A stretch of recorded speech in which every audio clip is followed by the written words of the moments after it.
이제 검찰로 송치된 사건에 대해서 소위 이런 경우들을 말하자면 속칭 사건 마사지, 진술 마사지 이런 표현들을 좀 속어로 쓰거든요. 네. 근데 말하자면 그 피의자 입장에서 혼란스러운 상황들을 악용해가지고 그렇지. 조희대 대법원장들부터 해가지고 떳떳하다라고 하면 청문회 나와서 그렇습니다. 헌법과 국회법에 의한 절차 아닙니까? 네. 거기 나와서 자기가 그 하는 행위들에 대해서 밝히면 되는 것 아니에요? 그러면 여론이요 조희대 편으로 갈 겁니다.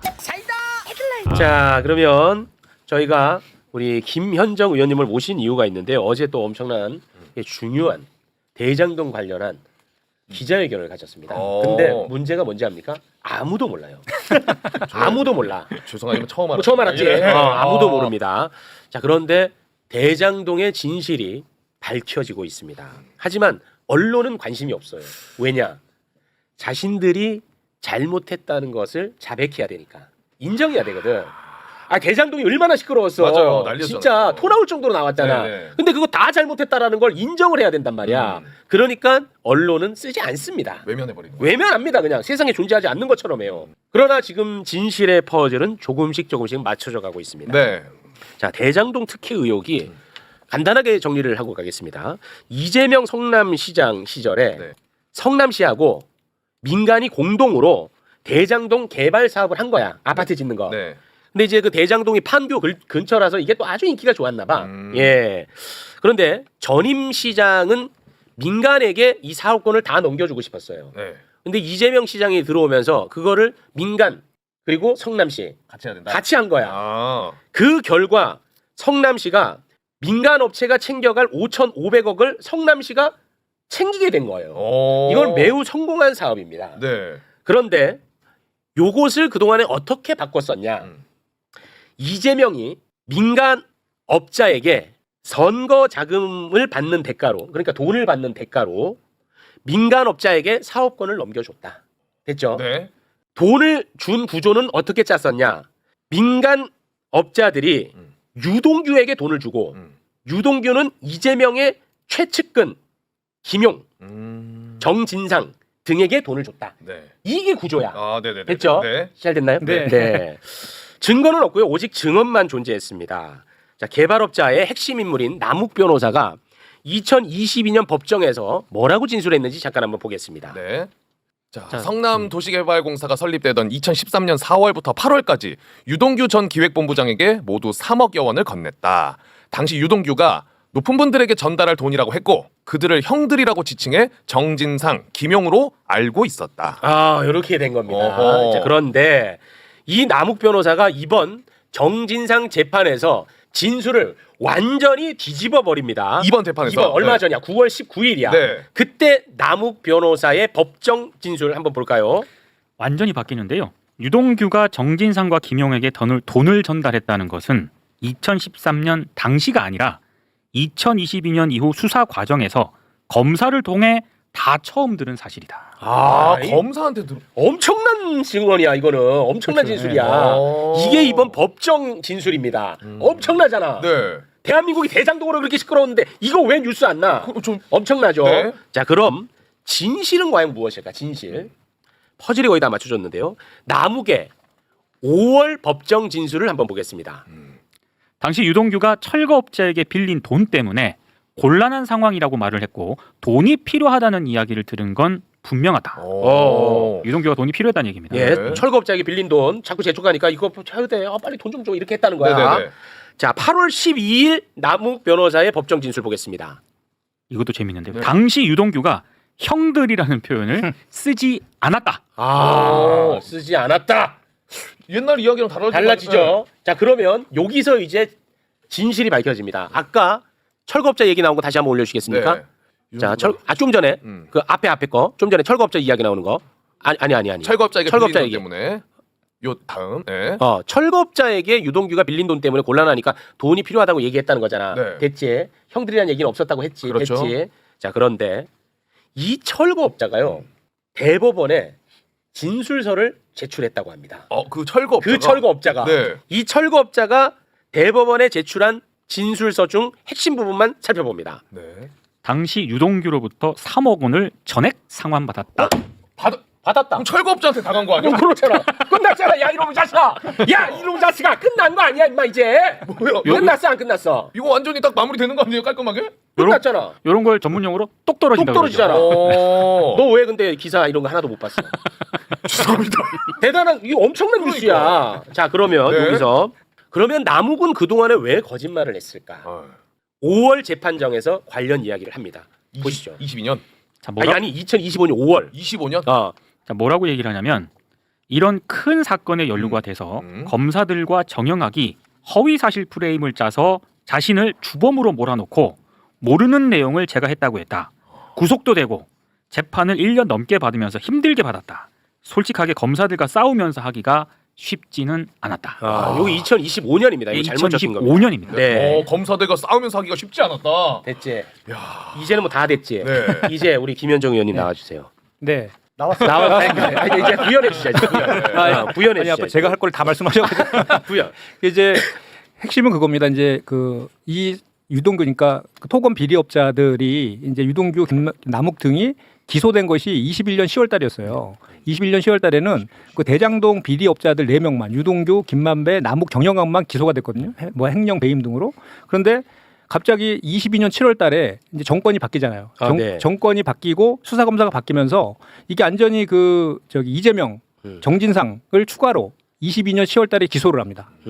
추가로 기소를 하는 거예요. 네. 그때 추가로 기소한 유일한 적이 유동규의 진술이었어요. 진술 하나였구나. 유동규 진술 하나. 그래서 유동규가 플리바게닝 한 거 아니냐, 검찰에 완전히 이제 매수되었다, 이런 비판들을 그 당시에 우리가 많이 했었잖아요. 그런데 이 대장동 사건의 핵심은 뭐냐면 인허가와 관련된 비리가 아니라, 아까 인허가 관련된 비리가 아닌 부분을 설명 잘 해주셨잖아요. 네. 역대 최대 이익 환수를 냈던 성공적인 사업이었잖아요. 그렇습니다. 근데 사실 이 대장동 사건의 핵심은 그 대장동 토건 비리업자들하고 50억, 소위 50억 클럽이 있었잖아요.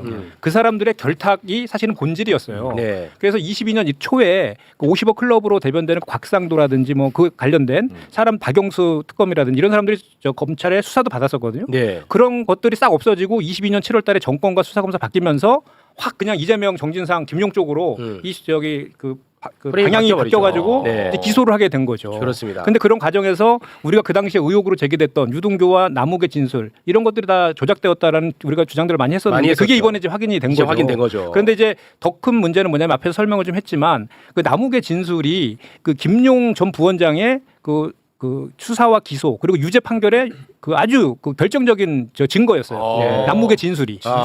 그 항소심에서는 타임 구글라인의 증거 능력자도 인정하지 않았었죠. 않았죠. 그러면서 이걸 가지고 유죄를 때린 거였거든요. 네. 근데 그 유죄의 가장 결정적인 것에 대해서 진술이 번복되고, 그렇습니다. 예, 번복되었기 때문에 이제 김용을 유죄로 판결한 그 재판이 잘못되었다. 네. 그렇기 때문에 이제 다시 대법원에서는 무죄 취지로 파기환송해야 된다라는 결론까지 가게 돼 있는 거죠. 네. 그리고 또 하나는 지금 정진상 전 실장 같은 경우에도 지금 재판 중이잖아요. 네. 공소 취소를 해야 되는 사유 아니냐.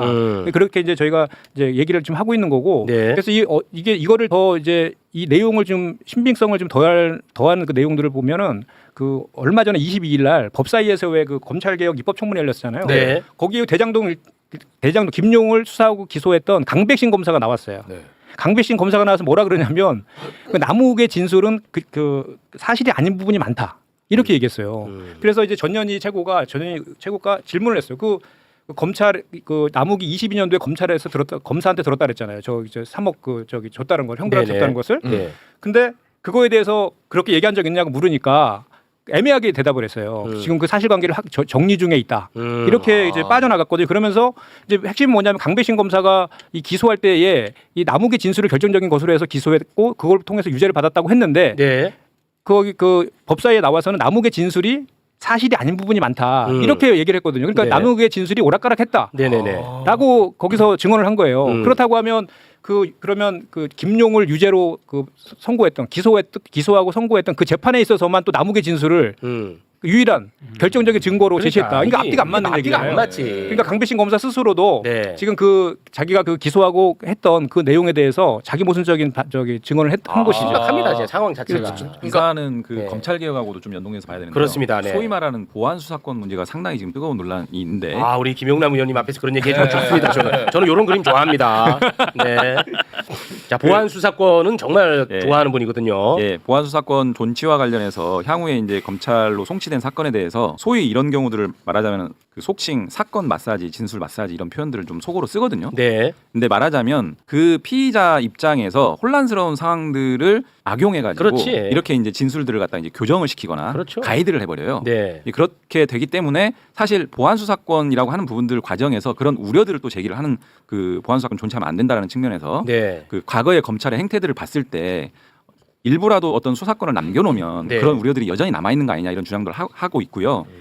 이 사건은 지금 남욱 씨가 뭐냐면은 변호사입니다. 변호사입니다. 그래서 재판장이 이렇게 물어봐요. 아니 변호사인데 검사가 수사하는 과정에서 그렇게 한다고 해서 그렇게 진술하는 게 좀 납득이 잘 안 된다는 취지로 한번 판사가 다시 물어봐. 물어보거든요. 그러니까 진술이 좀 오락가락 했잖아요. 네, 이 그렇습니다. 남욱 씨가. 네. 그러다 보니까 어떤 진술의 신빙성이 있는지를 확인하는 차원에서 그렇게 물어보는데 네. 그거에 대해서도 다시 한번 재확인을 하면서 수사기관에서 그렇게 얘기한 부분들에 대해서 그냥 만연하게 그냥 수용하는 방식으로 정확한 사실인지 모르고 그렇게 그냥 진술을 했다라고 다시 한번 확인을 하거든요. 네. 그러니까 어쨌든 진술이 계속 오락가락 하긴 했지만 이렇게까지 재판장이 다시 한번 확인함에도 불구하고 수사기관의 가이드에 따라서 진술했다라고 하는 것을 다시 한번 확인하는 거거든요. 그렇습니다. 그러니까 말씀 주신 것처럼 굉장히 핵심 증거인 진술이 무너지는 부분들이 있고 또 이것들이 여러 지금 뭐 감옥권 띠지라든지 여러 가지 문제, 맞습니다. 뭐 연어 술파티 의혹이라든지 아유. 등등의 것들을 보면은 이제 검찰 개혁의 하나의 또 단초를 네. 좀 생각하게 되는 부분이 있다라는 거고요.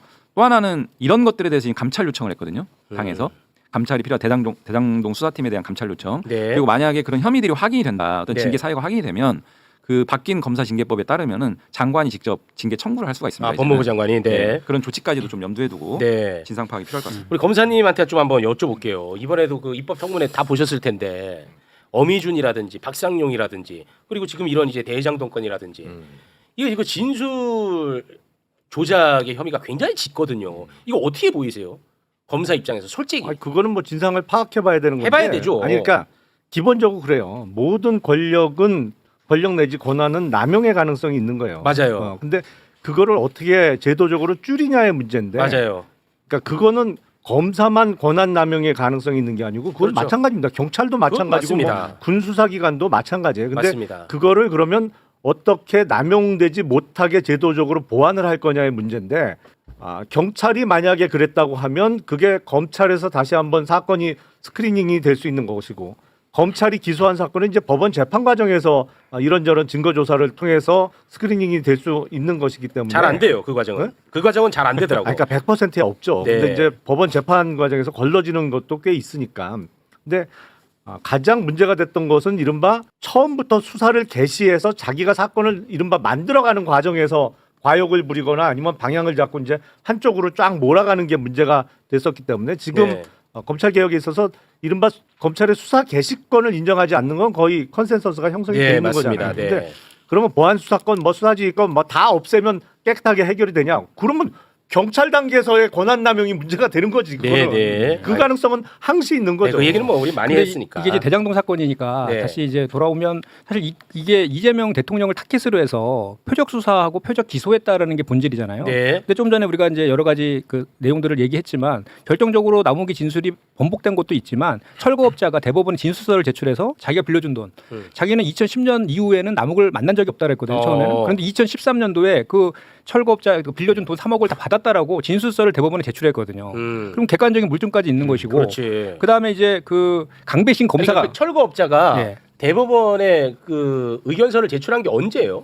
최근에 냈습니다. 최근에 냈어요? 네네. 근데 그거는 그 민주당이 확인을 한 거죠. 네 그렇습니다. 네. 네. 그 내용도 확인하신 거고. 네네. 어. 그 실제로 자기가 빌려준 돈을 받은 것이다라고 한 것이고요. 네. 그다음에 그 철거업자 이야기로는 유동규를 통해서 성남시 철거 어떤 사업에 들어갈 수 있다고 약속을 받았는데 그게 좀 미뤄졌나 봐요. 그렇죠. 그렇게 약속을 안 지킨 거죠. 안 지키니까 야, 예. 돈 내놔. 그렇죠. 이렇게 했던 네네. 건가 봐요. 근데 사실 그때 우리가 아니 오래돼서 많이 잊혀졌지만 유동규가 평상시에 그 생활 습관이 막 그 뭐 술집 가면 팁으로 막 1,000만 원씩 현금으로 주고 막 여자친구한테 고급 외제차 사주고 그런 얘기 많았죠. 펑펑 쓰고 막 이랬다라는 것도 멋있게 살았네.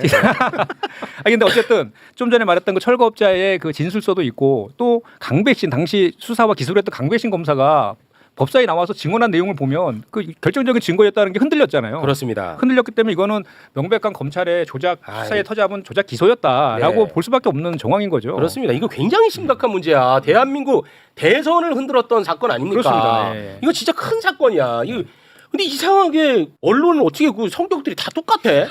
한 번 관심 동시에 있고 한 분 동시에도 관심이 없고. 그러니까요. 딴 거 참 신기합니다.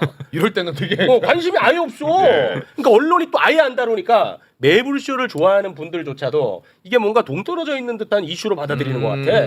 그리고 그때 이제 항소심 선고할 때 저도 그 법정에 가 있었거든요. 근데 다 무죄가 나올 줄 알았어요. 타임 구글라인이 새로운 증거가 명백한 증거가 나왔기 때문에 그 타임 구글라인이 박근혜 국정농단 때에는 그 증거로 채택이 됐었잖아요. 근데 이번에 당연히 증거로 채택이 되면 그 돈을 줬다는 유원홀딩스 네. 그 시간과 장소에 그 김용 전 부원장이 없다는 게 명확하거든요. 채택이 명확합니다. 있었다는 게. 네. 근데 그거를 증거로 채택을 안 하면서 네. 법정 구속을 시켜버리더라고요. 그렇습니다. 검찰이 구글 타임라인을 증거로 채택한 경우가 엄청나게 많았어요. 그럼요. 예. 이런 거 보면은 우리 검사님은 왜 화가 안 나요?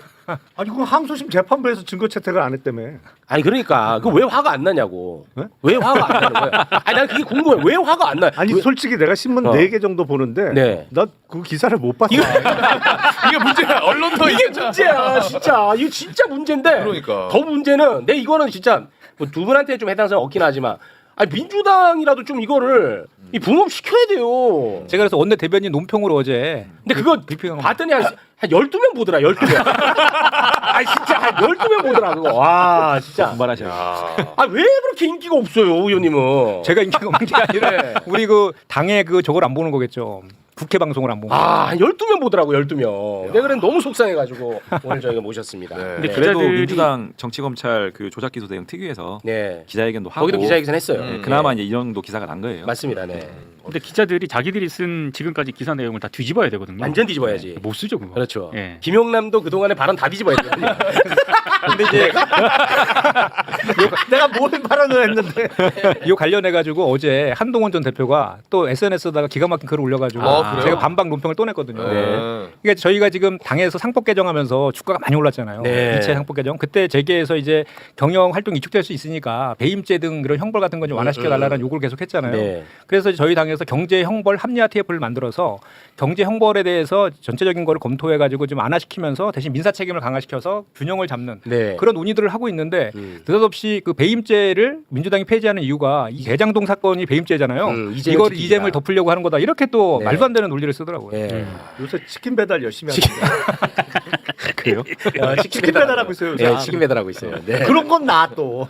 그러니까 이 치킨 배달하는 게 뭐라고? 그걸 알고 계시고 이거 대한민국을 완전 떠들썩하게 했던 그거는 모르고. 아니 기사가 났으니까 본 거고 안 났으니까 내가 못 본 거지. 아 진짜 내 억울해. 잘못이야 나는 아니 난 진짜 이게 문제가 있다니까. 아니 기사 많이 났는데 좀 찾아보세요. 아, 많이 나진 않았어요. 많이 나진 않았어요. 한동훈 씨는 매불쇼 치킨 나왔던 거 배달할 많이 시간에 좀 네. 법원에나 출석해가지고 그러니까. 네. 거제도가 있는 것 같던데. 예, 그렇습니다. 네. 뭐 한동훈 얘기할 시간이 없어요. 두 분 또 빨리 가셔야 되니까 빨리 저 사법부 얘기를 좀 잠깐 좀 할까 하는데. 천천히 가도 돼요. 아 진짜죠? 그 조이대의 사법 쿠데타, 쥐기현의 윤석열 구속 취소, 쥐기현의 재판 지연, 그리고 이재명 파기환송 직후 대선 출마를 위한 한덕수의 사퇴. 너무 이상해. 아무리 봐도 난 정말 내가 진짜 최선을 다해서 조이대 편이 돼서 한번 들여다봐도 네. 이거는 설명이 안 돼. 그렇죠. 너무 이상하단 말이야. 네. 그런데 아무도 여기에 대해서 설명하지 않고 아무도 반성하지 않고 아무도 책임지지 않습니다. 그래서 여기에 대해서 법사위가 조이대 청문회를 개최하기로 의결을 했거든요. 9월 30일 오전 10시 개최하는데 일단 청문회 증인, 참고인을 채택을 했는데 그 부분만 잠깐 볼까요? 네. 자 지금 조희대 청문회하고 증인 참고인을 보시면 증인은 조희대, 오경미, 이훈구, 이수견, 박영재, 천대엽, 지기현, 오민석, 한덕수 이렇게 증인이고요. 네. 참고인은 김주옥 서울중앙지법 부장판사 그리고 노행남 부산지법 동부지원 부장판사고요. 한인섭 변호사, 매불쇼 출연자. 그렇습니다. 네. 정규재 언론인 그리고 김선택 교수 이렇게 참고인입니다. 네. 김주옥, 노행남 이 두 분은 현직 판사인데 현직 판사임에도 불구하고 그야말로 진짜 직격탄을 날렸던 분들이거든요. 김주옥 과거에 저희가 한번 소개를 해드렸었는데 글 뭐 한 부분만 잠깐 볼까요? 예, 5월 7일에 김주옥 판사가 직접 올린 글입니다. 조희대 대법원장은 직에서 물러나고 서울고등법원은 공판기일을 변경해야 합니다. 이재명의 후보 자격을 박탈할 수 있거나 적어도 유권자의 판단에 영향을 미쳐 낙선시킬 수 있다고 믿었기에 사법부에 명운을 걸고 과반 의석을 장악한 정당의 가장 유력한 대선 후보와 승부를 겨루는 거대한 모험에 나서기로 결심했을 것으로 보는 것이 합리적인 추론이 아닐까요? 매우 상식적이야. 내가 볼 네. 때는. 그리고 내 생각하고 똑같아. 자 그리고요 노행남 판사. 역시 노행남 판사도 5월 7일에 이 글을 올렸는데요.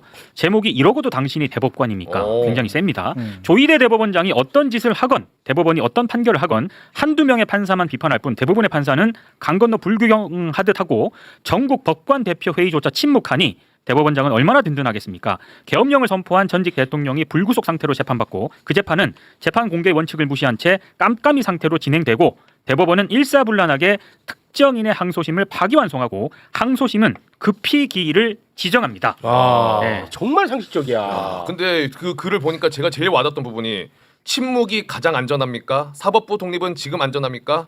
제가 당신들이 이러고도 판사입니까? 와, 미친다 진짜. 네, 미쳐. 진짜. 너무 감사하고 네. 미쳐.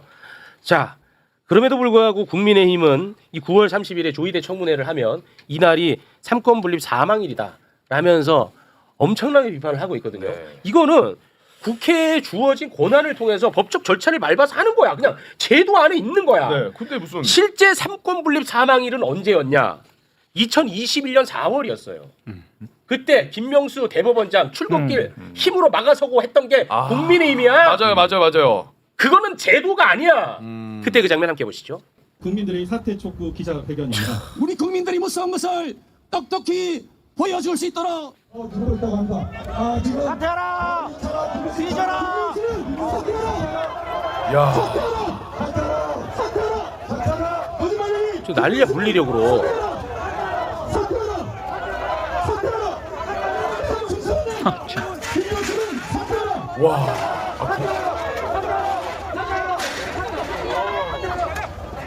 이런 제도는 없는 거예요. 국민의힘에서 저렇게 했던 거죠? 국민의힘 의원들이 저 짓을 한 겁니다. 그건 폭력이죠. 폭력이죠. 불법. 자, 그래서 이제 두 분에게 이제 화를 낼 시간인데요. 우리 두 의원님들 지금 솔직히 너무 엄중한 시기고 정말 중차대한 시기 아닙니까? 저 이것 때문에 진짜 너무 괴롭거든요. 조마조마하고. 근데 지금 언론은요, 방금 제가 다뤘던 뭐 이런 증인 참고인이라든 이런 거 안 다룹니다. 지금 뭐 다루는지 알죠, 두 분 다? 뭐 다르죠? 민주당 내분, 민주당 갈등, 그걸로만 그러니까 사법개혁 쳐봐, 전부 다 그 얘기야. 민주당 지금 난리 났다고, 찌걱거린다고. 어때요 실제는?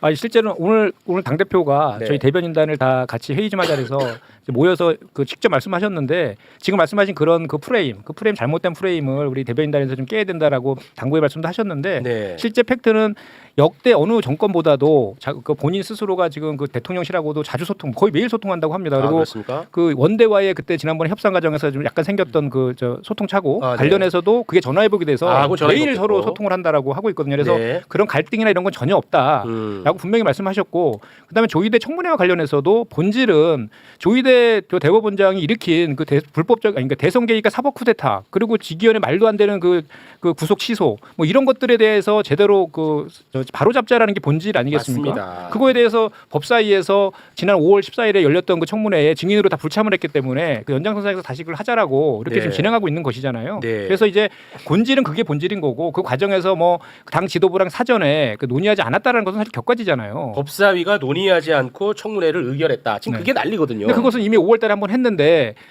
조희대 그 대법원장 등 증인들이 불참했기 때문에 그 무산이 된 적이 있었잖아요. 그거에 연장선상으로 본다라고 하면 뭐 자연스럽게 이해되는 측면도 있지 않습니까? 네. 오늘 당 대표께서 그렇게 말씀하셨어요. 아무 문제 없다라고 하는 입장인데 우리 의원님도 민주당 민주당도 소속이니까 아니 그러니까 특히 같이 하고 있다니까. 아니, 어떻게 보시냐고. 어떻게 보시냐고. 아니, 그런데 그거 청문회를 잡기 전에 원내대표하고 원내대표한테 미리 얘기는 했었어야 되는 거죠. 법사위 차원에서. 거죠. 네. 사실은 그게 보통의 경우에는 법사위원장도 있지만 법사위에 민주당 간사가 있잖아요. 보통 간사가 원내대표 측에 미리 얘기를 좀 합니다.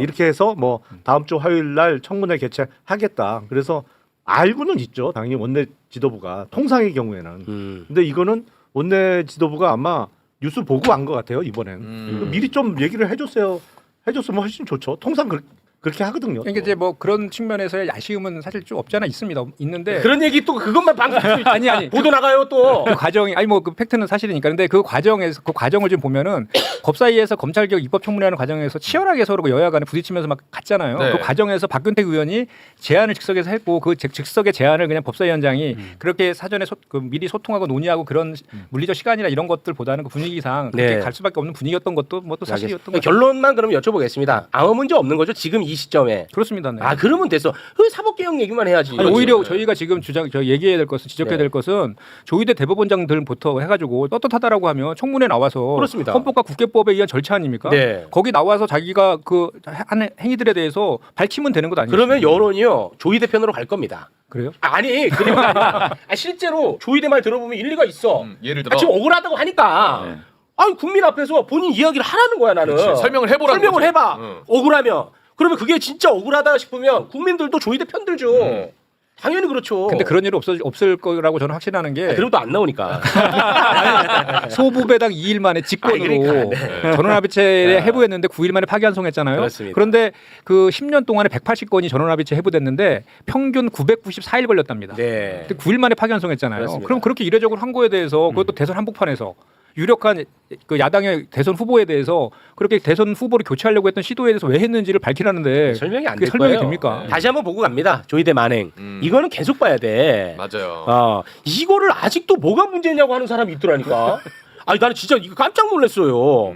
아니 4월 22일부터 다시 또 읊어줘요. 자, 4월 22일 오전에 소부인 2부에 배당이 됐는데 자 오전에 소부에 배당되는 건이야 이거. 그렇죠. 그러면은 나머지 대법관들은 이 사건을 아예 접하지 않는다는 거야. 그렇죠. 그런데 오후에 조희대가 전원 합의체 회부를 해버리고 참나. 그날 그냥 합의기일 진행해버리고 요게 그 첫 번째 합의 기일이 진행이 됐어요. 당일에 그냥 예. 그리고 이틀 뒤인 24일에 두 번째 합의기일 진행하고 이때 표결까지 그냥 끝내버린 거예요. 그렇습니다. 결정이 나버린 거죠, 네. 저때. 그리고 5월 1일 날 파기환송 결정. 그러니까 이재명 후보는 이제 더 이상 출마 안 되겠구나 확인하고 한덕수 바로 대통령 되겠다고 총리직 사퇴. 이거는 이거를 안 이상해 이게. 그러니까 이게 저 과정에서 아마도 이제 심리를 해가지고 이제 와. 의견을 모을 거 아니에요. 그때 당시에 저희가 여기 현장에서 직접 그 청취했잖아요. 맞습니다. 네. 네. 이게 조마조마해가지고 이제 청취했는데 맞아요. 그때 마지막에 제일 걱정스러웠던 게 파기 자판. 아 파기 자판이 제일 걱정이었죠. 근데 아마 심리 과정에서 파기 자판 의견도 있을 수 있습니다. 음. 실제로 결론은 파기 환송이었지만 네. 그래서 일련의 과정들에 대해서는 분명하게 진상규명이 필요한데요. 저 과정 중에 잘 보시면은 저는 심판권이 없는 대법관들에 의한 재판 진행이라고 저는 보고 있거든요. 그러니까 소부에 해부됐고 그 바로 당일날 전압 해부되면서 이틀 뒤에 사실상 결론을 내려버렸지 않습니까? 맞습니다. 그렇죠. 우리가 그때 당시 그런 얘기했었잖아요. 그 방대한 분량의 기록을 네. 그거를 검토하고 심증을 형성하고 의견 교환해서 결론을 내리려면 네. 그 전부터 이미 다 기록 검토와 의견 교환이 진행됐던 거 아니냐라고 하는 아주 강한 합리적 의심을 할 수밖에 없고요. 그렇습니다. 만약에 그렇다라고 하면은 아직 소부에 해부되지도 않은 대법관들이 기록 검토와 사건을 갖다가 이제 실제 심리를 한 셈이에요. 그것도 불법이죠. 그런 심판권 없는 대법관들에 그렇지. 의한 재판 진행이라서 네. 근본적으로 아예 있을 수 없는 있을 일이고요. 수 없는 일이야. 근데 이 자체를 마치 우리가 사법개혁을 이재명 사건을 중심으로 이렇게 또 프레임을 씌우거든요. 근데 결론 여하가 중요한 게 아니고 네. 이 과정 절차가 전 세계적으로 우리나라 사법 역사상 있을 수 없는 절차를 진행을 하고 정치 한복판에 사법부 수장이 뛰어든 사건으로 규정을 한 거거든요. 맞습니다. 그러니까 사법부의 독립이라든지 정치적 중립이라고 하는 헌법적 가치는 매우 중요합니다. 네. 그런데 그 가치를 누가 쓰레기통에 던졌느냐? 민주당이 던진 게 아니거든요. 그렇습니다. 사법부 스스로 네. 조희대 대법원장 스스로 그걸 던져놓고 네. 마치 우리한테 그런 것들을 규책을 묻는 이 프레임 전환을 하는 것 자체가 좀 수긍하기 어렵고요. 그렇습니다.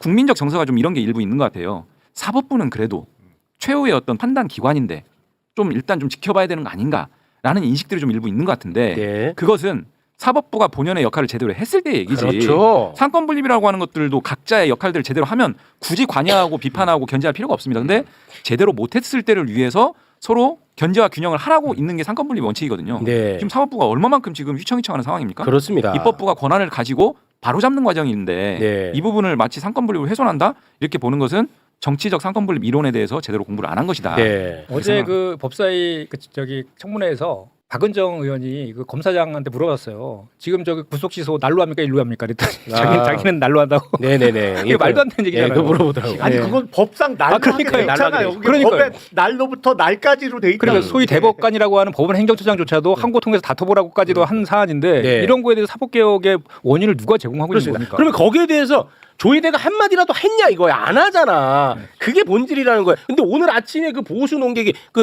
다시 한번 그 조희대의 난 좀 띄워주시겠습니까? 만행. 네. 조희대의 만행. 네. 아직도 이 뭐래요? 말도 안 되는 걸 보면서 뭐라고 하냐면 만약에 너네들 이렇게 빨리 상고심이 진행되는 과정에서 이재명 무죄 받을 거라고 설레지 않았냐. 만약에 마지막에 무죄가 나왔으면 너네가 문제 삼았겠냐라는 얘기를 하더라고. 5월 1일 날. 자, 매불쇼 한번 돌려보라고 하고 싶어. 매불쇼에서 매번 했던 얘기가 뭐냐. 결과가 중요한 게 아니다. 뭐 무죄가 나오면 뭐 좋겠지만 그렇더라도 이거는 너무 문제가 있다 이 절차에 그 얘기를 계속했다니까 네. 매불쇼에서. 맞아요. 근데 그 거짓말하고 있더라니까 또 그 사람은. 근데 조금 전에 나왔던 표 있잖아요. 이 중요한 게 네. 3월 28일 날 사건 기록이 대법원에 온단 말이에요. 네. 근데 배당은 안 돼요. 원래 배당은 상고 이유서와 상대방의 답변서를 다 제출받은 다음에 배당하도록 돼 있어요. 그래서 네. 재판부 배당은 4월 22일 날 처음으로 된 건데 네. 내 생각으로는 분명히 3월 28일 날 기록이 대법원에 온 이후에 누군가는 재판 연구관한테 이 검토 보고서 작성하라고 시켰을 가능성이 매우 높아요. 배당이 안 된 상태에서. 안 된 상태에서. 네. 왜냐하면 이 4월 22일까지의 기간은 어떻게 침범할 수 없는 기간이에요. 그거는 이제 소송 기록 접수 통지를 받고 나서 며칠까지 상고이서 내고 이런 법상 보장되는 기간이 있기 때문에 이걸 땡겨서 어떻게 줄일 수는 없어요. 그런데 분명히 재판 연구관 누군가에게는 미리 검토 보고서 작성하라고 시켰을 거야. 근데 누가 시켰겠느냐? 아마도 전원 합의체에 회부할 생각을 갖고 있던 사람이 시켰을 가능성이 높을 거란 말이에요. 근데 만약에 검사님 그 가설이 맞다면 다시 한번 좀 띄워주시겠습니까? 왜 굳이 4월 22일 오전에 소부에 배당을 해요? 아니 원래 소부 배당이 원칙이에요. 당연히. 그러니까 처음에는 소부 갔다가 그다음에 전원합의체로 가는 거죠. 그렇게 순서야. 그것도 직권으로 또 올렸잖아요. 그렇죠. 통상의 경우에 어떻게 하냐면 대법원 소부는 대법관 4명으로 구성돼요. 네. 근데 이 4명의 대법관들이 회의를 해. 합의를 하는데 의견 일치가 안 돼. 갈려. 네. 뭐 2대2로 걸리든 뭐 누가 하나가 절대 뭐 3대1로 갈리는데 네네네. 한 명이 끝까지 반대. 절대 안 된다. 이거는 안 맞다. 그러면 전원합의체로 가는 거예요. 그래서 대법관 13명이 모여서 그럼 결론을 다 같이 내보자. 이렇게 흘러가는 거예요. 원래는. 네. 알겠습니다. 그래서 원래 소부에 먼저 배당이 되는 게 원칙인데 저 사건은 소부의 대법관들이 어떤 심리를 할 시간도 없이 바로 전원합의체로 간 거죠. 그럼 말이 안 되는 네. 거고. 김현정 의원님 빨리 가셔야 되나 보군요. 제가 네. 3시 10분에 방송이 있어가지고. 그러면은 먼저 일어나세요. 네, 저희는 좀 해야 될 게 좀 있어요. 네. 하여튼 저기 그 조희대 청문회와 관련해서는 네, 갈등 없다. 예, 갈등은 없고 지금 이 그 사법 불신을 일으킨 사법부가 어떻게 하느냐에 따라서 더불어민주당도 그에 따르는 그 대응 수위를 계속 높여나갈 것이다라는 분명한 사실입니다. 그렇군요. 지난 5월달에도 저희가 저 사태가 발생했을 때 그 당시에 의총에서 특검, 국정조사, 탄핵까지도 강하게 주장들이 많이 나왔었거든요. 다만 대선 한복판이어서 그냥 넘어간 측면이 있는데 그건 여전히 살아있는 겁니다. 그래서 네. 조희대 대법원장이 대충 뭐 얘기해서 이렇게 무마시키거나 사법부 독립이라는 뒤에 숨어서 이렇게 무마시킬 내용은 절대 아니다. 그렇습니다. 말씀드립니다. 알겠습니다. 바쁜데 나와주셔서 대단히 고맙습니다. 지금까지 김현정 의원이었습니다. 대단히 고맙습니다. 네, 고맙습니다. 자, 저희는 이 사법개혁 관련해서 조금만 더 함께 하도록 하겠습니다. 네. 사법개혁과 관련해서 오늘 천대엽 법원 행정처장하고 우원식 국회의장이 만났습니다. 우원식 의장이요. 천대엽 대법관을 앞에다 두고 사법부에 대해서 그냥 직격을 해버렸습니다. 진짜요? 와, 나 좋더라고요. 우원식 의장의 모습부터 일단 잠깐 보겠습니다. 정의의 최고의 보루로서 사법부 역할에 대한 국민들의 불신이 높습니다. 사법부의 헌정수 의지에 대해서 국민들이 의구심을 가지고 있다. 이런 말인데 이것은 매우 중대한 일련의 일들이 있었기 때문에 그런 건 아니겠습니까? 일에는 순서가 있습니다. 지금은 왜 국민들이 사법부에 대해서 걱정하고 불신하는지부터 돌아보고 여기에서부터 신뢰를 회복할 수 있는 모습을 보이는 것이 첫 번째라고 생각합니다.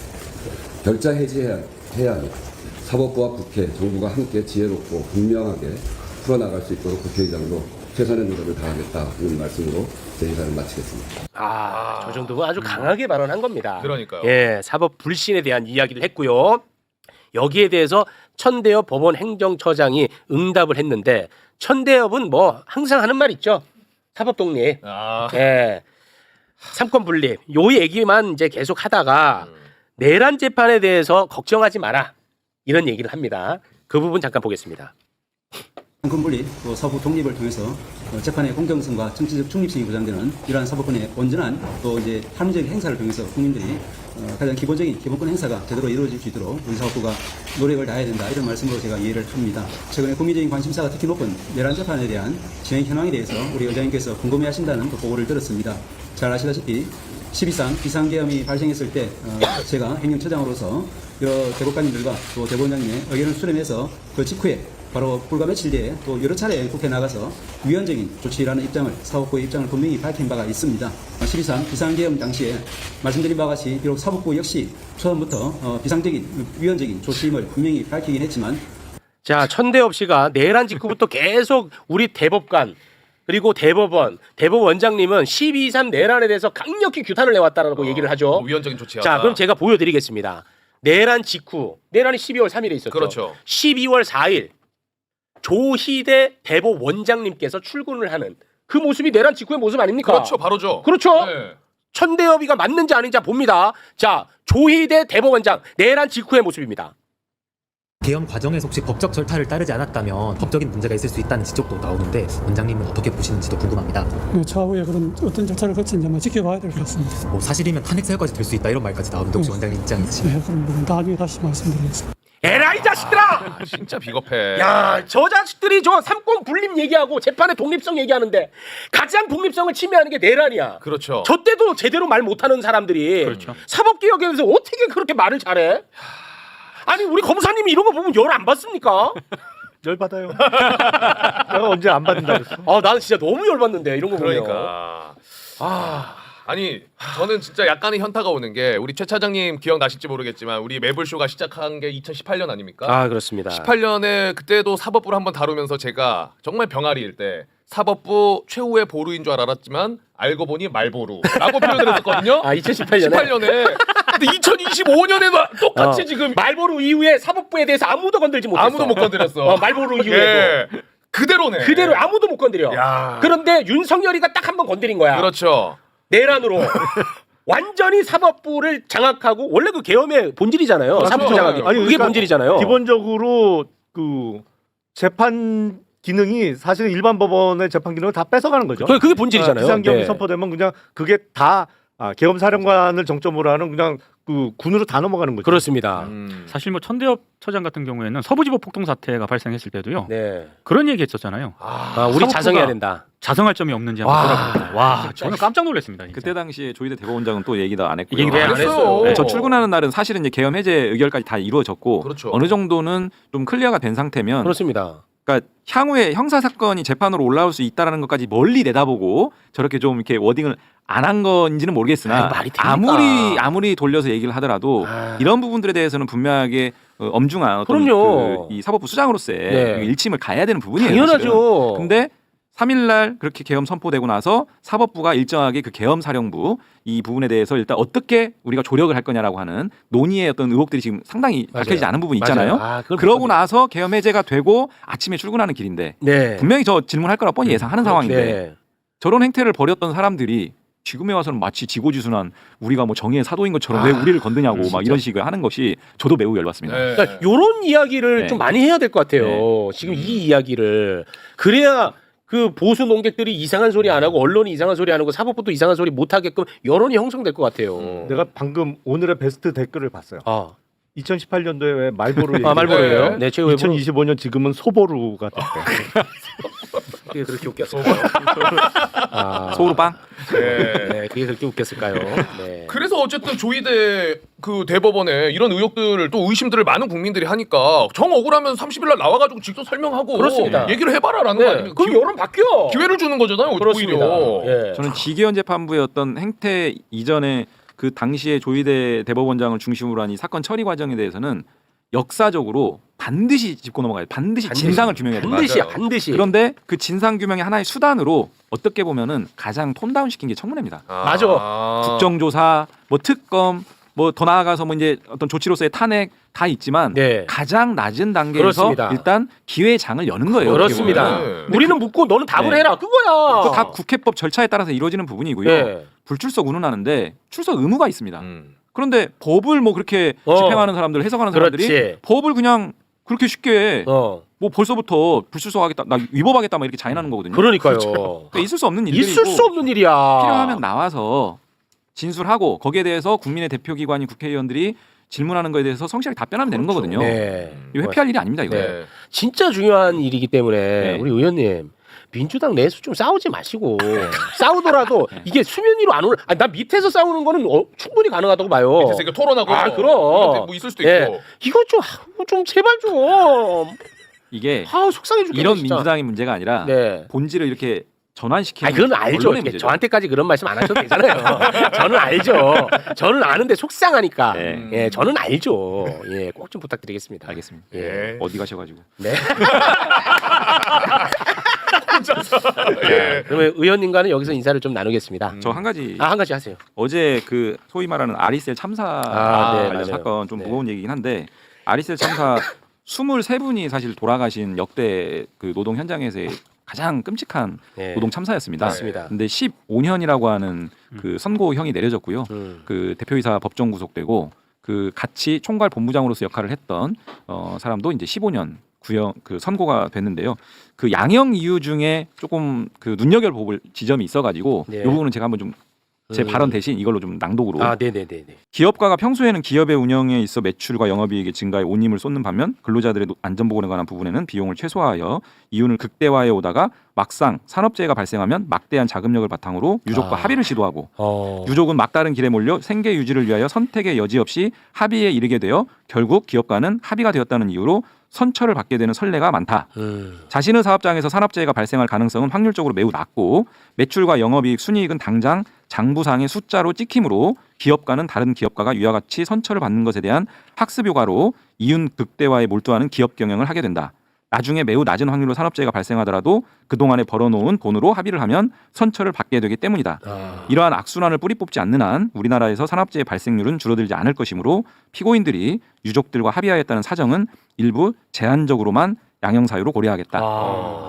그러니까 이 판사 이 재판부가 나름 좀 인식이 있는 것 같고요. 제대로 있네요. 지금 이재명 대통령께서 여러 가지 이제 산업재해와 관련된 이제 어나운스를 하시고 대책으로 경제적 제재 방안들을 얘기하잖아요. 네. 그러니까 자신들이 그 기업과 경영진들이 그 산업재해 예방을 위해서 투입하는 비용보다 제대로 예방을 안 해서 발생했을 때의 페널티가 네. 훨씬 더 막대한 그렇죠. 어떤 비용 지출이 생기는 제도 설계를 한다면 네. 상당 부분 예방책을 많이 강구하지 않겠냐라는 측면인데 오히려 지금은 이런 구조 발생하도 돈으로 합의하고 경미하게 처벌받으니까 또 예방 안 하고 이런 악순환들이 실제 있었거든요. 네. 어쨌든 중대재해처벌법이 경미한 처벌로 좀 흘러가는 거에 대한 좀 하나의 이제 경고음을 좀 이번 사건을 통해서 준 것 같고요.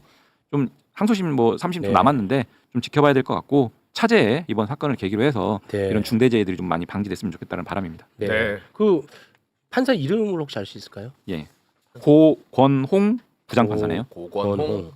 조이대는 고건홍 판사님 같은 분들 욕먹이지 말고 나가. 그러려고. 네. 이거 꼭 한번 하고 싶었습니다. 네. 맞습니다. 그 의원님과는 여기서 인사를 나누고요. 네. 저희는 또 이재명 대통령 해외 순방 관련한 이야기를 좀 나눠야 될 것 같습니다. 네. 네. 지금 언론에서는 해외 순방도 안 다뤄요. 민주당 갈등만 다뤄. 그러니까요. 이거는 좀 반성하셔야 돼요. 또 해외에서 정말 엄청난 활약을 하고 계시는 예. 거죠. 그 반성하셔야 돼. 이거 다 묻혔어. 어디 가가지고 나한테 이용우 의원님 대단히 고맙습니다. 네. 고맙습니다. 자, 이재명 대통령이 지금 미국에 가 있죠. 네. 유엔 총회 기조 연설을 했습니다. 조금 길어요. 예, 그래서 이 두 파트로 나눠서 준비를 해봤는데 이 부분에 대한 이야기는 김준영 의원님과 함께 나누겠습니다. 어서 오십시오. 네, 안녕하십니까. 안녕하십니까. 저는 근데 이번 연설 보면서 제 자신한테 놀랐어요. 어떤 점? 영어가 들려서? 아니 제가 다 맞췄잖아요. 내용이. 또 제가 얘기한 걸 또 자기 거로 또 둔갑시키십니까? 왜 또 그 둔갑시킵니까? 제 진짜 왜 건데. 둔갑시킵니까? 다 가져가세요. 예. 원하는 대로 다 하세요. 알겠습니다. 자, 두 파트로 나눠봤는데요. 먼저 보실 부분은 유엔 창설 80주년과 함께한 대한민국 친위 쿠데타를 극복하고 국제사회 당당히 복귀 선언한 대한민국. 이게 말하면서도 뭉클하다. 당당히 복귀 선언. 그 부분 함께 보시겠습니다. 올해는 유엔 창설 80주년이 되는 뜻깊은 해입니다. 누군가 유엔이 이룬 성취가 무엇인지 묻는다면 대한민국의 80년 역사를 돌아보라 이렇게 대답하겠습니다. 대한민국은 유엔이 설립된 해 식민 지배에서 해방됐고 유엔의 도움으로 분단의 상흔과 전쟁의 폐허 속에서도 국가 정체성을 유지하며 산업화를 일궈내고 민주주의를 꽃피웠습니다. 그렇기에 대한민국은 그 자체로 유엔의 존재 가치를 증명해온 나라입니다. 한때 민주주의와 평화가 위기에 처했지만 대한민국은 그때마다 불굴의 저력으로 일어섰습니다. 친위 쿠데타로도 민주주의와 평화를 염원하는 대한국민들의 강렬한 의지를 결코 꺾을 수 없었습니다. 지난 겨울 내란의 어둠에 맞서 대한민국 국민들이 이뤄낸 빛의 혁명은 유엔 정신의 빛나는 성취를 보여준 역사적 현장이었습니다. 대한민국이 보여준 놀라운 회복력과 민주주의의 저력은 대한민국의 것인 동시에 전 세계인의 것이 될 것입니다. 저는 오늘 세계 평화와 인류 공영의 미래를 논의할 이 유엔 총회에서 세계 시민의 등불이 될 새로운 대한민국이 국제사회에 완전히 복귀했음을 당당하게 선언합니다. 감사합니다. 마지막 이거 소름 끼친다 진짜. 연설문 어떻게 특징이 있으면 좀 몇 가지만 좀 짚어주시겠습니까? 일단은 한 20분 정도 이재명 대통령이 연설을 했고요. 그리고 이게 비교를 좀 언론들이 많이 했습니다. 대한민국을 33번으로 가장 많이 언급을 했습니다. 이걸 단어? 예. 네. 비교를 한 이유가 윤석열 같은 경우에는 2022년에서 똑같이 유엔 연설을 했거든요. 네. 가장 많이 언급한 단어가 자유였습니다. 21번. 그런데 이제 이재명 대통령은 대한민국을 33번으로 가장 많이 언급을 했고 그다음에 평화라는 단어를 25번. 평화. 그리고 민주주의를 12번 이렇게 언급했습니다. 그러니까 포인트가 윤석열 때하고는 완전히 달랐다. 이런 네. 부분이 또 하나 있고요. 그리고 조금 이따 말씀을 하실 수도 있는데 어떤 형태의 흡수 통일 적대 행위도 추가하지 않겠다. 유엔 총회 기조 연설에서 이런 부분을 굉장히 강조했고요. 그리고 어찌됐든 그 대한민국의 어떤 새로운 여정을 시작하겠다라고 언급을 하면서 첫걸음은 남북 간 무너진 신뢰를 회복하고 상호 존중의 자세로 전환하는 것이다. 이런 부분을 또 천명을 했습니다. 그러면서 이제 조금 이따 말씀을 하실 것 같은데 가장 이제 교류라든가 관계 정상화, 비핵화를 중심으로 한 포괄적인 대화로 한반도에서의 적대화 대결의 시대를 종식을 하겠다. 그래서 평화 공존과 공동 그 성장의 새 시대를 열어 나가야 한다. 언론들이 이거를 뭐 익스체인지, 그다음에 노멀리제이션, 그리고 비핵화, 디뉴클라이제이션 이걸 합쳐가지고 엔드로 이제 많이 보도를 했는데 이제 요 세 단어를 합친 그런 의미로 좀 보시면 될 것 같습니다. 네. 아니 그럼 말 나온 김에 한반도 평화 부분을 더 듣고 올까요? 아니면 이 부분에 대해서 좀 평을 하시겠습니까? 예.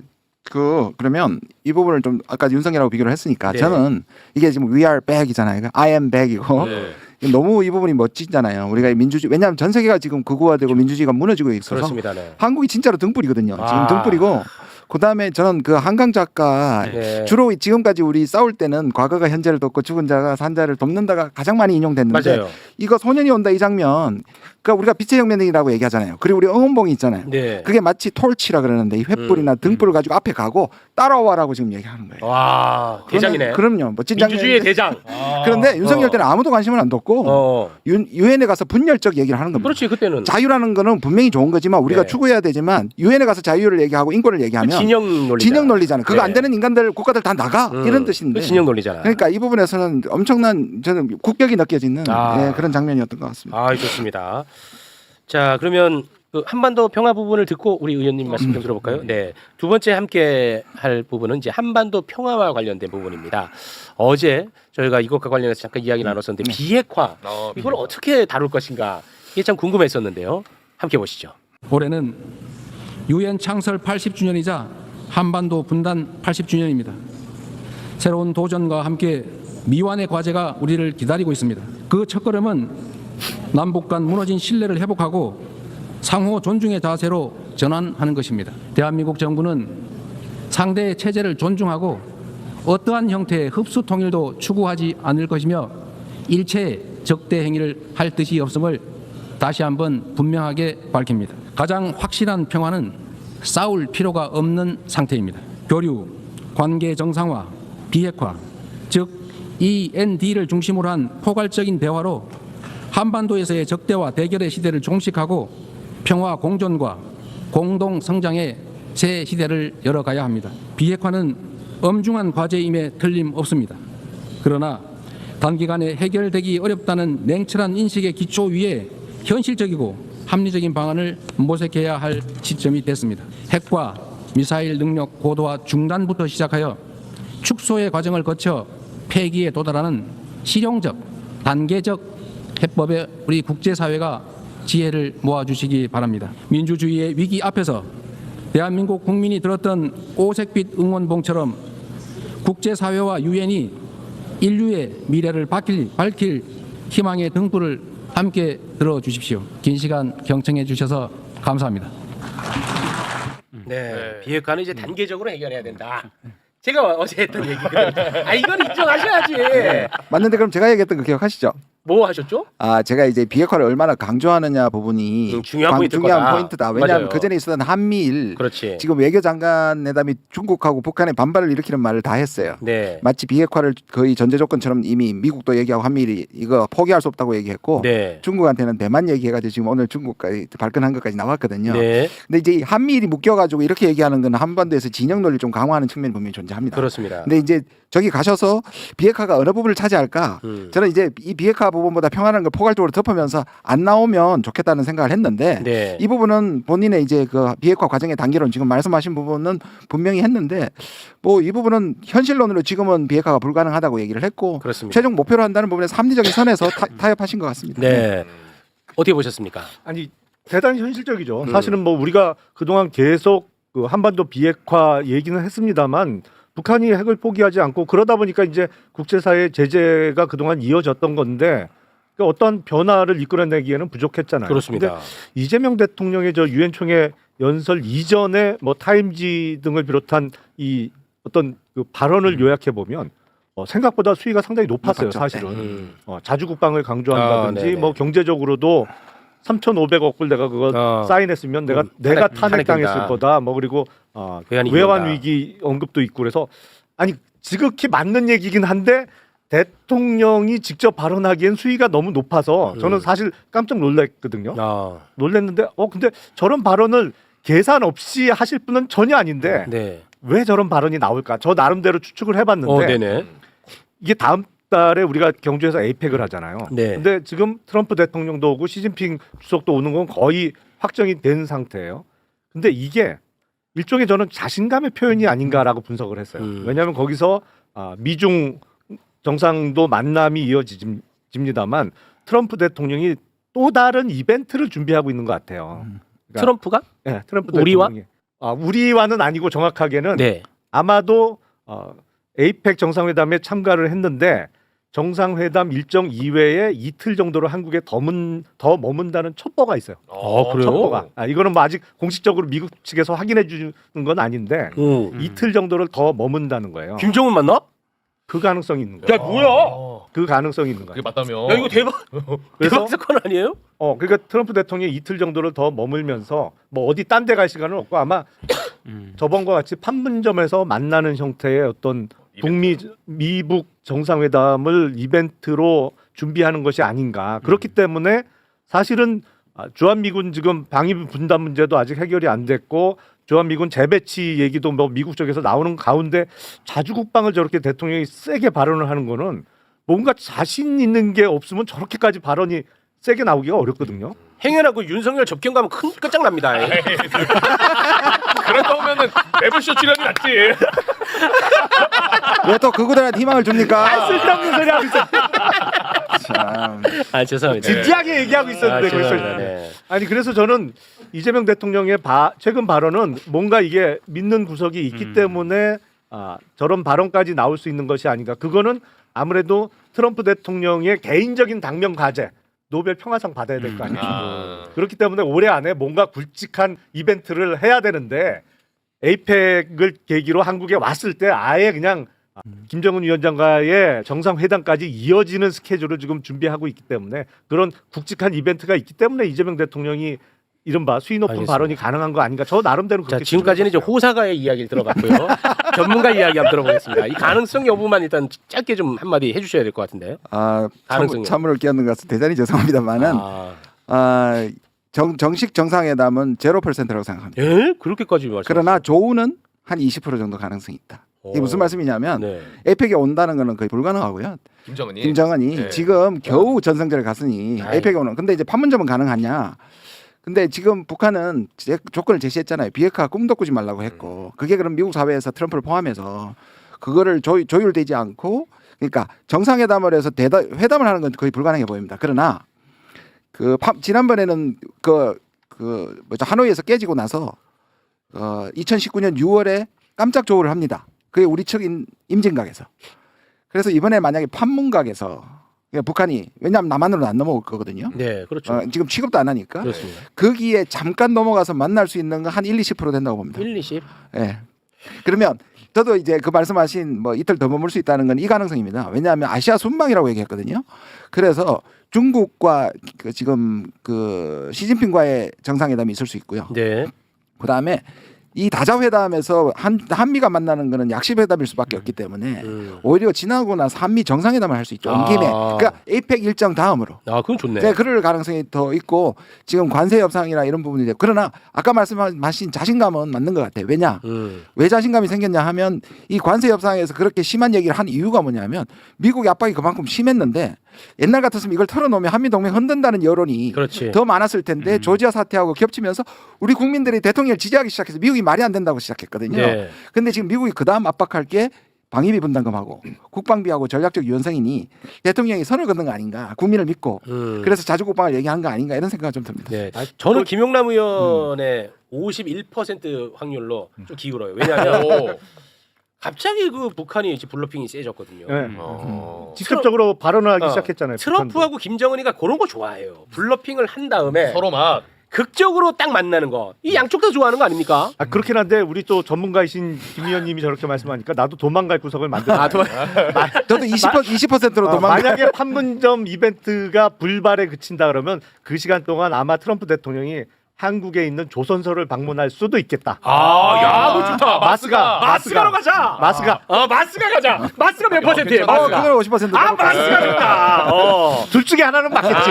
마스가 좋아. 대신 트럼프 오면 한강 버스는 절대 태우면 안 되는데. 그 2시간 넘게 걸려. 오래 걸립니다. 판문점과 마스가는 너무 보폭이. 넓게 잡아야지. 넓게 그래, 잡아야 그 중에 하나는 맞지. 예, 알겠습니다. 근데 이걸 얘기하고 가야 돼요. 왜냐하면 아직 더 남았는데? 저 보내려고 하는데. 아니요. 트럼프가 더 화제예요. 그 지금 더 화제. 제가 그 얘기하려고. 트럼프도 유엔 총회에서 기조연설을 했거든요. 그런데 트럼프는 진짜 이 사람은 진짜 보통 얘기가 아닙니다. 왜요? 유엔 기조연설인데 유엔을 깝니다. 유엔은 처음부터 존재해서는 안 되는 존재다. 유엔을 까고 지가 다 잘났대. 자기를 띄우고 유엔을 까요. 유엔 기조연설인데. 유엔 기조연설인데 참 그 대단한 사람이야. 그 장면 함께 보겠습니다. No president or prime minister, and for that matter, no other country has ever done anything close to that. And I did it in just 7 months. It's too bad that I had to do these things instead of the United Nations doing them. And sadly, in all cases, the United Nations did not even try to help in any of them. I ended 7 wars, dealt with the leaders of each and every one of these countries, and never even received a phone call from the United Nations offering to help in finalizing the deal. Everyone says that I should get the Nobel Peace Prize for each one of these achievements. 자기 입으로 얘기해? 야, 근데 저런 발언은 친구한테도 못해 사실. 자기 입으로 저걸 얘기해? 야, 내가 다 세상에 지금 있는 전쟁 해결할 때, 야, 니네 새끼들 유엔 전화 한 통도 안 했잖아, 임마. 이런 얘기를 유엔 기조연설에서 어떻게? 아니 근데 제가 보니까 와, 좀 유엔 총회 도착했을 때 그때 좀 흔히 말해서 빡이 친 것 같아요. 에스컬레이터 고장나고. 그리고 연설하려고 프롬프트 봐야 되는 프롬프트까지 고장났어요. 그러니까 이제 저런 막말을. 와, 대단합니다. 이게 단순한 막말이 아니라 이게 지금 대비되는데요. 아까 우리 대통령은 뭐라 했냐면 유엔 정신의 구현이 대한민국이다 그랬잖아요. 그렇죠. 근데 이 사람은 유엔 정신을 망가뜨리는 게 트럼프입니다. 아, 이게 진짜. 80년 전에 미국이 만들었고 미국의 질서를 가장 잘 따라온 것이고 그리고 지금 미국에 있잖아요, 뉴욕에. 그런데 뭐라 그랬냐면 유엔은 처음부터 존재해서는 안 되는 존재라고 지금 얘기했단 말이에요. 대단한 사람이에요. 그리고 우리가 지금 기후 위기 대비한다고 전 세계가 난리잖아요. 네. 기후 위기 얘기하는 유엔 이 사기꾼 새끼들. 이 새끼들 그동안에 내가 들어보니까 유엔 이 새끼들 했던 얘기 다 거짓말이야. 다 사기야. 이런 얘기를 합니다. 트럼프가 함께 보시죠. UN officials stated in 1989 that within a decade, entire nations could be wiped off the map by global warming.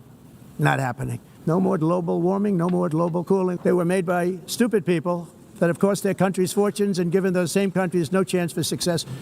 If you don't get away from this green scam, your country is going to fail. The carbon footprint is a hoax made up by people with evil intentions, and they're heading down a path of total destruction. 녹색 사기. 녹색 사기. 녹색 사기. 희대의 사기극. 와, 대단합니다 진짜. 외신은 이걸 도대체 어떻게 보고 있는지 뉴스포터의 신혜리 기자와 함께 살펴보겠습니다. 네. 어서 오십시오. 네, 반갑습니다.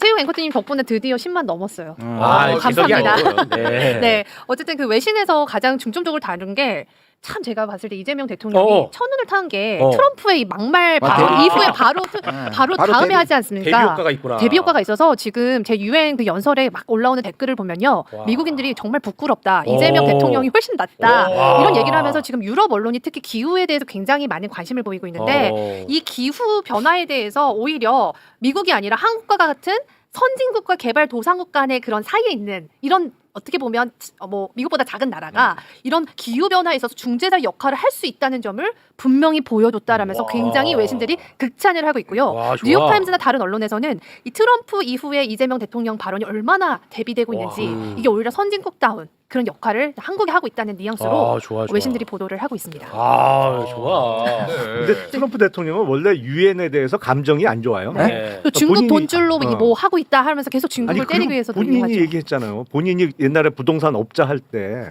유엔 건물 리모델링 공사에 입찰을 들어갔는데 떨어졌어. 그거 트럼프 대통령 본인이 한 얘기예요. 그래갖고 기본적으로 유엔에 대해서 감정이 안 좋아요. 그때 근데 그거는 사실이에요? 사실이에요. 주장이에요. 아니 사실이에요. 사실이야? 아니, 트럼프 대통령이 직접 얘기한 적이 있다니까. 그럼 주장일 내가 수 있어. 그때 그 싸게 리모델링 공사 해주겠다고 했는데 네. 나한테 안 맡겼다 공사를. 그래서 그거는- 엘리베이터 고장 난 거 보기겠네요. 그거는 트럼프가 지금 통계에 의하면 트럼프가 1기 때 4년 동안 하루 평균 거짓말을 16번 했거든요. 그러니까 그 자체가 거짓말일 수도 있어요. 지금 외신에서 트럼프 관련한 팩트 체크 기사가 정말 계속 정말 쏟아지고 계속. 있어요. 그러니까 트럼프 이후로 팩트 체크라는 부분이 따로 생길 정도로 된 거잖아요. 근데 압권은 이겁니다. 거기에 전부 지도자들 정상 다 와 있는데 당신들 전부 지옥으로 갈 거라고 얘기했어요. 당신네 나라들 전부 지옥 가고 지옥으로 떨어질 거라고. 네. 그런 저주를 퍼부어요. 그리고 어제 저희가 얘기했던 부분도 오늘 트럼프가 또 얘기를 했더라고요. 그 친미 국가, 영국, 프랑스, 캐나다, 호주 여기에서 이제 트럼프가 가장 싫어하는 일을 했죠. 팔레스타인의 국가 지위를 인정했는데 여기에 대해서 트럼프가 또 참지 않았습니다. 함께 보시죠. Now, as if to encourage continued conflict, some of this body is seeking to unilaterally recognize a Palestinian state. The rewards would be too great for Hamas terrorists for their atrocity. 테러리스트 동조자 정도로 봅니다. 그래서 제가 어제 그 얘기한 거 아닙니까? 우리는 뭐 굳이 인정 안 하면 좋을 것 같다. 아니요, 해야죠. 저는 이번에 했으면 정말 멋졌을 거라고 생각합니다. 이것도 트럼프 또 자극하죠. 그래서 마크롱 오늘 그 복수다 저거 마크롱이 지금 뉴욕에 그 트래픽에 갇혀가지고 못 받아가지고 그냥 늦었다는 거 아닙니까? 그게 이제 트럼프의 의도였다라는 얘기까지 나오고 있습니다. 그래요. 알겠습니다. 그 혹시 뭐 외신 관련해서 뭐 몇 가지 좀 소개해 줄 게 있을까요? 네, 그 전에도 아까 전 얘기하셨지만 이재명 대통령의 연설 중에 가장 외신이 주목했던 것 중에 하나는 북한 문제였습니다. 왜냐하면 김정은이 갑자기 유엔 연설 전에 입장을 바꾸면서 태도를 완화하는 뉘앙스를 보이잖아요. 트럼프와 좋은 추억을 갖고 있다. 나는 트럼프가 비핵화만 요구 안 하면 만날 수 있다라고 갑자기 뜬금없이 그 발언을 하면서 거기에 한국을 배제하고 싶다라는 뉘앙스를 또 풍겼어요. 한국만 배제하지 않겠다. 그래서 제가 이거를 왜 이렇게 갑자기 김정은이 태도를 이렇게 바꾸는 발언 그리고 왜 여기서 한국을 갑자기 바이패스 하겠다는 식으로 얘기를 했을까 되게 좀 고민을 해봤는데 아무래도 제가 해석하기로는 김정은이 일단은 이재명 대통령 유엔 연설할 걸 알고 있었고 그것을 좀 어떻게 보면 압박하기 위해서가 아니었을까. 이 비핵화 관련해서 멘트를 할 때 비핵화에 대해서 요구하지 않도록 전 세계에 대해서 이제 비핵화에 대한 강한 요구를 더 이상 하지 않도록 하는 그런 것들을 원하지 않았을까. 근데 어쨌든 지금 외신의 입장은 이재명 대통령이 예상처럼 굉장히 실용주의적 외교 입장을 취했다. 그리고 북한과의 악순환을 끊겠다라는 천명을 한 대통령이다 이렇게 이야기를 했습니다. 그러니까 단계적으로 접근을 하겠다. 이게 한 큐에 그냥 비핵화를 중단하겠다라고 하면 이게 이제 테이블로 나오지 않을 김정은의 그 성격과 지금 태도를 알고 있는 것이죠. 그래서 지금 뭐 로이터나 그 외에 뉴욕타임즈, AP 이런 보도들을 좀 보면 계속 북한과의 새 시대를 촉구하는 이재명 대통령의 모습을 좀 이렇게 발언을 집중적으로 봤습니다. 네. 그 미국 언론은 우리 한국하고 북한 중에 어느 쪽 기사를 더 많이 써요? 당연히 북한이죠. 북한을 아직까지는 더 북한 문제가 가장 중요한 것 같고요. 우리도 핵 만들어. 근데 아니 대통령이 지금 비핵화를 언급하는데 이렇게 언깃장을 놓는다고? 아니 근데 최근에 캐대원 기사가 북한만큼 올라오고 있습니다. 캐대원 좀 써줘. 우리도 핵 만들어. 그거는 좀 그 오른쪽에 있는 사람들이라는 얘기 아닙니까? 저도 모르게 갑자기 올라온 거예요. 이거 제 몸 상태가 안 좋아요. 진짜 지금 몽롱해. 그냥 올라온 거야. 그리고 최우 갱커가 몸이 좀 안 좋으면 극우가 되는 거야. 건강해야 됩니다, 우리 최우 씨. 예. 그리고 이제 한 가지 주목했던 게 지금 최근에 트럼프 가장 논란이 있는 게 무슨 정책입니까? 불법 이민자 정책 아닙니까? 네. 이거 반대되는 목소리를 이재명 대통령이 내비쳤습니다. 우리는 외국인과 그다음에 그 외국인 노동자에 대해서 좀 더 합리적으로 그다음 합법적으로 우리나라에 정착할 수 있도록 여러 가지 지도 제도나 개선을 하고 환경을 좀 개선하겠다라는 발언을 했었거든요. 그거 조지아주를 겨냥한 발언인가요? 맞습니다. 맞습니까? 저는 그렇게 생각합니다. 왜냐하면 그 바로 직전에 트럼프가 맞아? 네.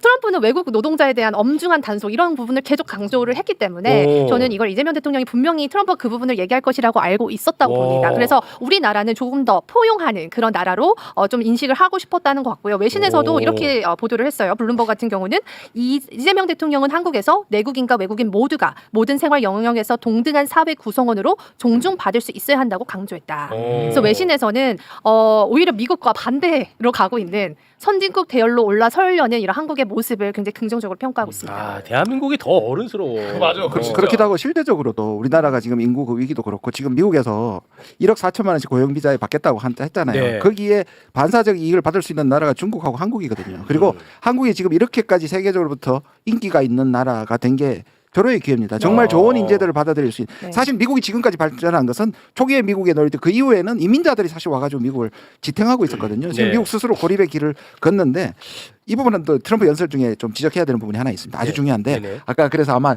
그 북미가 만날 수 있는 퍼센티지가 좀 올라가는 소리인데 북한 비핵화에 대해서 트럼프는 한마디도 안 했습니다. 그래요? 이란 핵을 얘기하면서 비판을 했고 근데 북한 비핵화는 언급조차 안 했어요. 근데 이게 2017년에 유명한 로켓맨 연설을 했거든요. 북한에 대고 로켓 그리고 버튼 얘기하고 막 북한을 그냥 전쟁할 것처럼 얘기했던 거 비교하면 이 역시 의식적으로 북한 비핵화는 이걸 뺐다. 이란을 얘기하면서 북한을 얘기하지 않았기 때문에 트럼프 쪽에서는 지금 김정은을 만나고 싶은 마음이 김정은이 트럼프를 만나고 싶은 것보다는 훨씬 크다. 그래서 조우할 가능성은 조금 있다. 저는 그러면 조금 내려간다고 봅니다. 트럼프는 블러핑 좋아하거든요. 그리고 김정은이 트럼프가 정말 듣고 싶은 발언을 어제 한 거예요. 나는 트럼프와 좋은 기억을 가지고 있다라고 했지 않습니까? 이재명 대통령 만났을 때 트럼프가 뭐라고 했어요? 나는 김정은과 좋은 친구다. 그 얘기했잖아요. 근데 이렇게 갑자기 김정은이 자기와 좋은 관계라고 얘기를 해주니까 트럼프 입장에서 기분이 너무 좋죠. 여기서 갑자기 비핵화 얘기를 하면서 찬물을 끼얹고 싶지 않은 거예요. 그렇기 때문에 아예 의도적으로 이 비핵화 부분을 뺐다라고 저는 보고 있습니다. 네, 알겠습니다. 당분간은 여기서 인사 나누겠습니다. 김준영 의원님 그리고 해리포터 두 분 대단히 고맙습니다. 감사합니다.